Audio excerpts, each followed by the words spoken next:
किसी व्यक्ति के खिलाफ 107 का प्रोसीडिंग अगर शुरू हो रहा है तो क्या उसके ऊपर एक दाग नहीं लग रहा है? आप सिर्फ ये मुझे बताइए। सर, उस समय मोकामा विधानसभा चुनाव सर, उपचुनाव होना था सर। उसमें सर बहुत सारा हम लोगों को इनिशिएट करना पड़ता है right from the after announcement of the election. जब आप अभी घर जाएं और आपको कोर्ट का एक सम्मन मिले अपने घर पर, तो आप दोपहर का खाना भूल जाइएगा, नहीं होगा। SDO is making false statement in FIR. SDM is not applying his mind before issuing summon to anybody. Police officers arresting anybody on a mere allegation without knowing the judgment of the Honorable Supreme Court.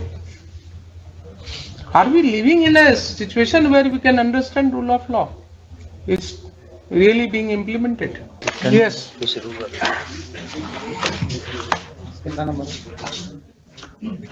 Serial number. What's your lordship's direction? Yes. SDO Rural Patna and SDM Bar.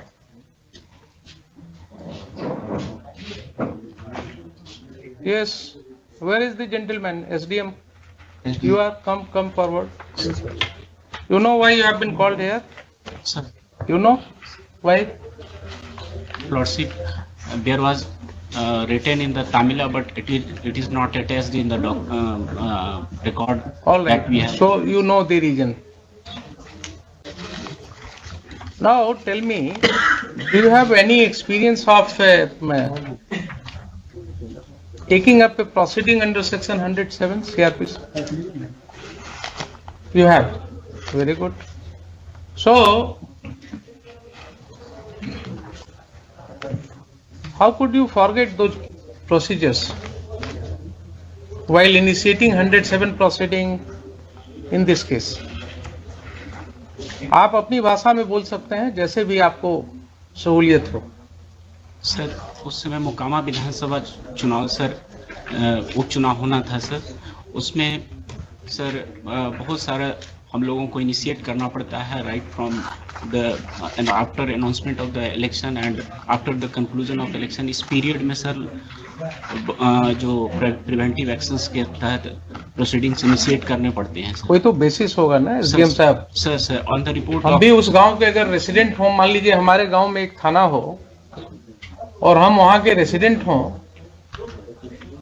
तो हमारे खिलाफ 107 proceeding करने के पहले कुछ तो आप ख्याल रखेंगे हमारी इज्जत का भी। कोई रिपोर्ट आपके पास होनी चाहिए कि मेरा ये चरित्र है, हमने ये जो है गांव में उत्पात मचा रखा है या लॉ एंड ऑर्डर प्रॉब्लम है।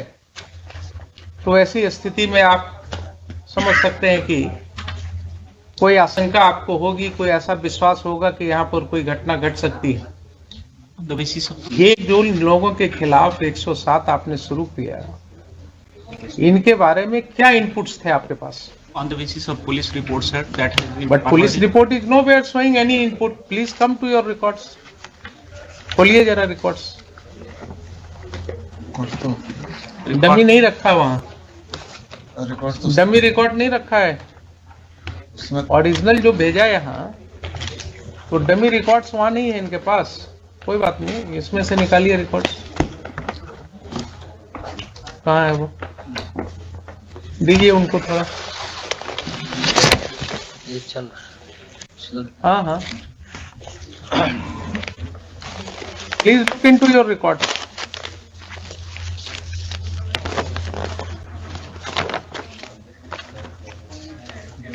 दीजिए SDM साहब को, साथ साथ वकील साहब भी देखेंगे। आपने जो पहले डेट की जो तारीख में लिखा है, उसमें देखिए क्या मटेरियल था आपके सामने 107 का प्रोसीडिंग इनिशिएट करने का। सर, थानाध्यक्ष सामियागढ़ OP द्वारा 18/22 के प्रतिवेदन जो धारा 107 दंड प्रक्रिया संहिता के अंतर्गत कार्रवाई हेतु प्राप्त है एवं अनुमंडल पुलिस पदाधिकारी बाढ़ द्वारा अग्रसारित है का अवलोकन किया गया। प्रतिवेदन के अवलोकन से प्रतीत होता है कि आगामी विधानसभा चुनाव 2022 के अवसर पर विधि व्यवस्था की समस्या उत्पन्न करने की संभावना के कारण स्थिति काफी तनावपूर्ण है। अतः मैं प्रतिवेदन से संतुष्ट होकर उपरोक्त कारणों को लेकर किसी भी समय अप्रिय घटना घट सकती है और बलवा हो सकता है, जिसके कारण मेरे क्षेत्राधिकार में शांति भंग हो सकती है आधार दंड प्रक्रिया संहिता की धारा 107 के अंतर्गत कार्रवाई प्रारंभ करता हूं। वित्तीय पक्षों को नोटिस निर्गत करें कि क्यों नहीं 1 वर्ष तक शांति बनाए ठीक है, रखनी ये तो ऑर्नामेंटल लैंग्वेज है सब, ये आप भी लिखेंगे या आपके क्लर्क ने लिखेंगे, वो आप सिग्नेचर, जरा रिपोर्ट देख लीजिए, प्रतिवेदन जिसके आधार पर आप कर रहे हैं। सर, सादर सूचित करना है कि द्वितीय पक्ष के अंकित लोगों के द्वारा बिहार विधानसभा उपचुनाव 2022 प्रथम पक्ष कौन है? प्रथम पक्ष सर स्टेट है सर। स्टेट हो गए प्रथम पक्ष, पढ़िए द्वितीय पक्ष का। द्वितीय पक्ष सर 10 लोग हैं सर। हाँ छोटू सिंह, ठीक है, नाम छोड़ दीजिए, आगे पढ़िए क्या लिखा। बिहार विधानसभा उपचुनाव 2022 में किसी पार्टी विशेष या प्रत्याशी के पक्ष में बूथ संख्या 270 उच्च विद्यालय पूर्वी भाग, बूथ संख्या 271 उच्च विद्यालय पश्चिमी भाग के मतदाताओं को बहला फुसलाकर और भयभीत प्रलोभन देकर प्रभावित कर सकते हैं। इनके द्वारा कर सकते हैं, तो ये तो 10 नाम दिया, आपकी इच्छा होती है, आपके एसपी साहब की इच्छा होती है कि 5 नाम और जोड़ दो तो 15 हो जाता। इन सब लोगों का क्या रिकॉर्ड ऐसा है जिसके आधार पर आपके ओपी से ये सूचना, ये प्रतिवेदन दी गई? क्या ये प्रतिवेदन काफी है किसी व्यक्ति के अगेंस्ट 107 शुरू कर देने के लिए, आपकी राय में? सर, नोटिस के उपरांत पहले ये बताइए ना, आपको माइंड अप्लाई करना था ना। एक प्रतिवेदन आया आपके पास, ओपी से एक प्रतिवेदन आया, उस प्रतिवेदन के साथ किसी भी व्यक्ति का कोई क्रिमिनल हिस्ट्री नहीं लगा हुआ है। उस प्रतिवेदन में कहीं नहीं कहा गया है कि हाँ ये व्यक्ति पास्ट में भी इसने कभी कोई ऐसा दंगा फसाद किया है या किसी लड़ाई झगड़े में इसका नाम पड़ा है, नहीं है ना। तो ऐसा क्यों नहीं माना जाए कि आपने वहां एक दहशत फैलाने के लिए कुछ लोगों का नाम लिख करके उनको भयभीत करने के लिए आपके पुलिस ऑफिसर ने एक रिपोर्ट बनाया, आपको भेजा और आपने उस पर दस्तखत करके 107 शुरू करा दिया। किसी व्यक्ति के खिलाफ 107 का प्रोसीडिंग अगर शुरू हो रहा है तो क्या उसके ऊपर एक दाग नहीं लग रहा है? आप सिर्फ ये मुझे बताइए। अगर आपके रिकॉर्ड पर, आप गए थे परीक्षा देने ना बिहार एडमिनिस्ट्रेटिव सर्विस की, आपके ऊपर अगर 107 की एक कार्रवाई का जिक्र आपके रिकॉर्ड में होता तो अपने परीक्षा फॉर्म में आपको लिखना पड़ता कि नहीं पड़ता कि पूर्व में 107 में कार्रवाई हुई है मेरे अगेंस्ट? जरा मेरे सवाल का जवाब दीजिए, लिखना पड़ता कि नहीं? इंटरव्यू होता, उसमें जो लोग होते हैं वो आपसे पूछते ना कि अच्छा ये 107 क्यों हुआ आपके ऊपर, क्या जवाब आप देते? बोलते साहब ये तो पुलिस वालों ने ऐसे ही कर दिया, मेरा तो रिकॉर्ड बिल्कुल क्लियर है। क्या है, यही बोलते या कुछ और बोलते? जरा सर यही बोलते ना। इतने लोगों का तो आपने कैरेक्टर रोल लिख दिया sir, without their being any basis. हम ये नहीं कहते हैं कि आप 107 नहीं कर सकते। इन appropriate cases yes you should do, you can certainly do it, but इतने लोगों के खिलाफ 107 का नोटिस देने के पहले क्या आपको आश्वस्त होने की जरूरत नहीं थी कि हाँ इसमें से किसी व्यक्ति के विरुद्ध कोई शिकायत है, किसी ने कभी कोई लॉ एंड ऑर्डर ब्रेक किया है, किसी ने पूर्व में कहीं पिछले इलेक्शन के दौरान कहीं कोई दंगा फसाद किया है, ऐसी कोई रिपोर्ट है उस ओपी में? बताइए। सर, इनिशिएशन ऑफ प्रोसीडिंग में सर हम उनसे पूछते हैं कि क्यों ना आपसे सर ये लिया जाए बॉन्ड सच्चरित्र का। इससे सर हमने उसको कभी भी प्रोसिक्यूट नहीं किया। बॉन्ड लेने की बात है ना सर, आप उनको बोलते हैं कि साहब क्यों न जरा 107 निकाल ही लीजिए ना, क्या है, आइए जरा, कुछ पढ़ाई लिखाई भी हो जाएगी इसी बहाने।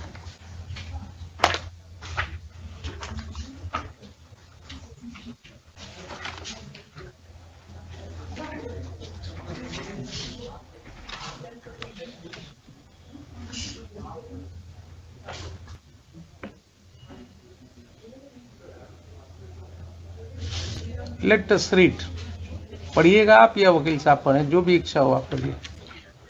When an executive magistrate receives information that any person is likely to commit a breach of the peace or disturb the public tranquility or to do any wrongful act that may probably occasion a breach of the peace or disturb the public tranquility and is of opinion that there is sufficient ground for proceeding, he may, in any manner hereinafter provided, require such person to show cause why he should not be ordered to execute bond, with or without surety, for keeping the peace for such period not extending 1 year as the magistrate Not exceeding 1 year. Yes, sir. As the magistrate things fit. अब देखिए ये section के अंदर आपने क्या समझा, क्या दिया हुआ है। रिसीविंग इंफॉर्मेशन एक पार्ट हुआ, बीच में देखिए एंड के बाद क्या है, And is of opinion that, धीरे धीरे पढ़िएगा जरा उसको, sir, इसी में क्रक्स है। and is of opinion that there is sufficient ground. So mere receipt of information is not something कि पुलिस ने एक भेज दिया लिख करके and you will put a signature, आपका वो जो है क्या है, वो बेंच ऑफिसर या आपका पेशकार जो है वो बोला साहब बना दिया हमने, अब दस्तखत कर दिया जाए, आपने दस्तखत कर दिया। Provision says is of the opinion that there is sufficient ground for proceeding. Who has to form this opinion? I, You have to. You have to form the opinion, not only prima facie. Please understand. You have to form an opinion that there is sufficient grounds. Sufficient grounds is something more than that.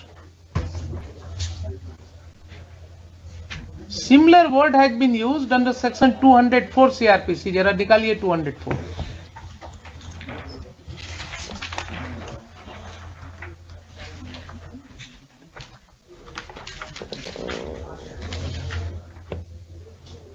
sir. पढ़िए 204।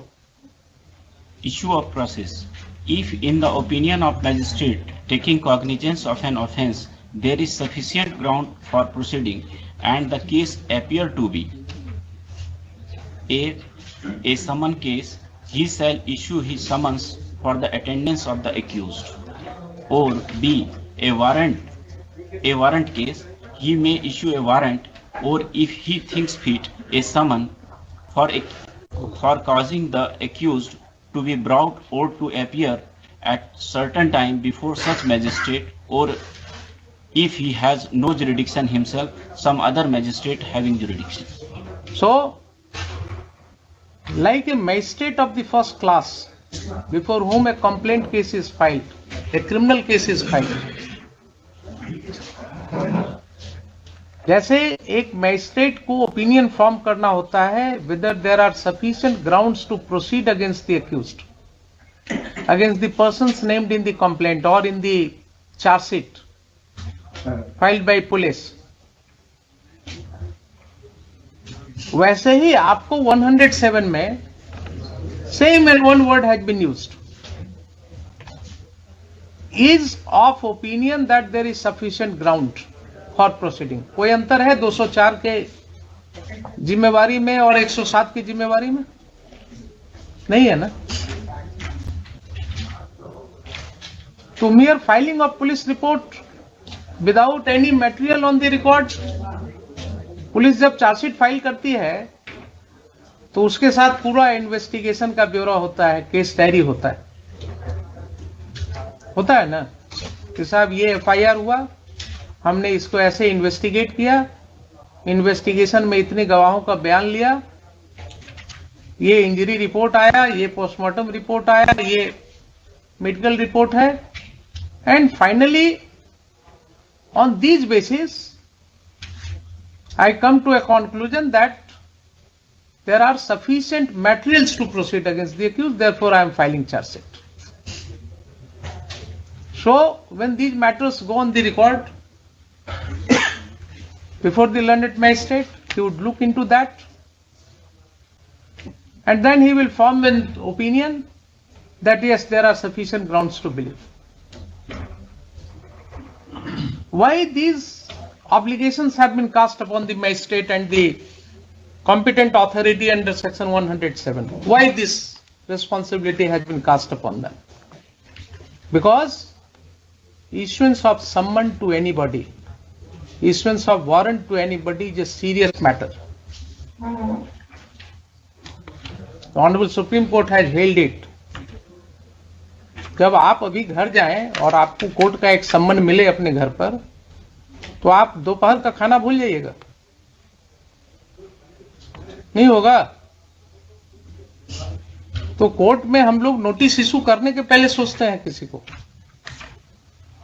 रोज वकील साहब कहते हैं हुजूर notice कर दिया जाए, कहते हैं नहीं, नोटिस करने के पहले देखेंगे आपका केस नोटिस के लायक है कि क्यों। इसलिए कि we are alive to this situation कि एक नोटिस जब किसी को मिलेगा उसके घर पर, उसके बाद उसकी क्या स्थिति होगी। भोजन छोड़ करके पहले दौड़ेगा, वकील देखेगा, वकील के फीस का इंतजाम करेगा, घर द्वार बेचेगा, जमीन बेचेगा। So we restrain ourselves. आप क्या कर रहे हैं साहब? आप तो बिल्कुल कुछ नहीं कर ही नहीं रहे। आपके पास कोई मटेरियल ही नहीं था टू फॉर्म एन ओपिनियन। आपने 107 पढ़ा ही नहीं कभी।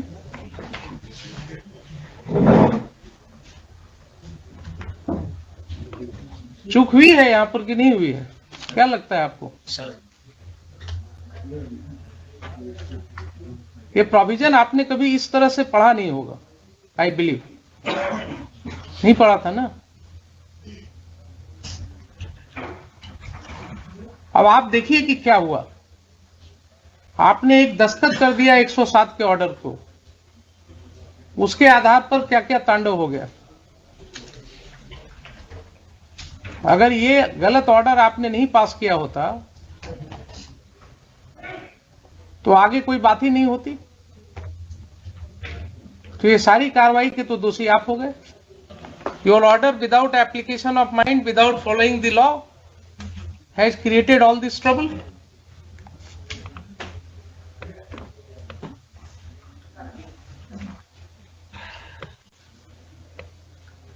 Man, I find myself totally disturbed how this is happening. SDO is making false statement in FIR. SDM is not applying his mind before issuing summon to anybody. Police officers arresting anybody on a mere allegation without knowing the judgment of the Honorable Supreme Court. Are we living in a situation where we can understand rule of law? It's really being implemented.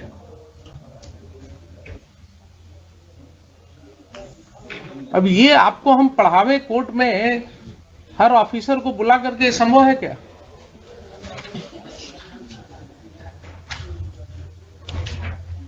इसीलिए आपको बुलाया था।